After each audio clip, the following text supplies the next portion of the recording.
মিরপুর ২ নম্বরের viral place লাভ রোডে ঘুরতে গেলেই দেখা যায় এই স্ট্রিট ফুডের দোকানগুলো।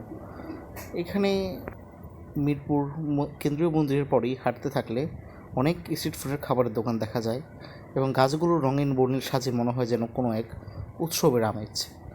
তো আজকে বিকালে ঘুরতে গেলাম এই প্লেসে, তারপর দেখতে পেলাম একের পর এক খাবারের দোকানের সারি। এভাবে হাঁটতে হাঁটতে চলে আসলাম মোমোর দোকানের সামনে।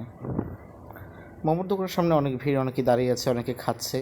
তো এই মোমোর দোকানটা একটু দেখলাম কী বানাচ্ছে, তারপর আবার চলে গেলাম সামনে হাঁটতে। মূলত আজকে সেই মালাই চা ভাইরাল, তার বিখ্যাত দোকান খোঁজার জন্য এসেছি। এর মধ্যে পেয়ে গেলাম আরেকটি চায়ের দোকান, রাজা চায়ের দোকান।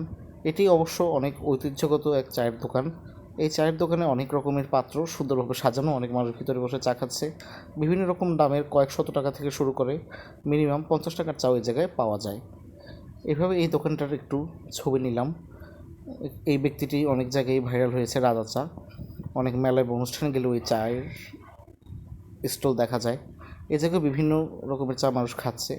তারপর পেয়ে গেলাম সেই ভাইরাল পোড়া রুটি ও মালাই চায়ের দোকান, সেই বটগাছতলায়। এখানে পোড়া রুটি মালাই চা 70 টাকায় পাওয়া যায়।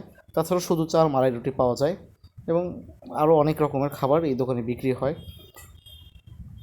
রুটিকে মূলত মধু দিয়ে পুড়িয়ে সাথে চায়ের সাথে দেওয়া হয়। তারপর আমরা এইদিকে আবার আসবো, সামনে একটু এগিয়ে গেলাম। এগিয়ে গিয়ে দেখলাম একটি লাইভ পিৎজার দোকান। এ জায়গায় পিৎজা বানানো হচ্ছে আগুনে পুড়িয়ে এবং দর্শকের সামনেই সরাসরি বানিয়ে তাদের খেতে দেওয়া হচ্ছে। তারপর আমরা আরও একটু সামনে এগিয়ে গেলাম। পরবর্তীতে আর তেমন দোকান নেই। সামনে এগিয়ে ডান দিকে গেলে আবার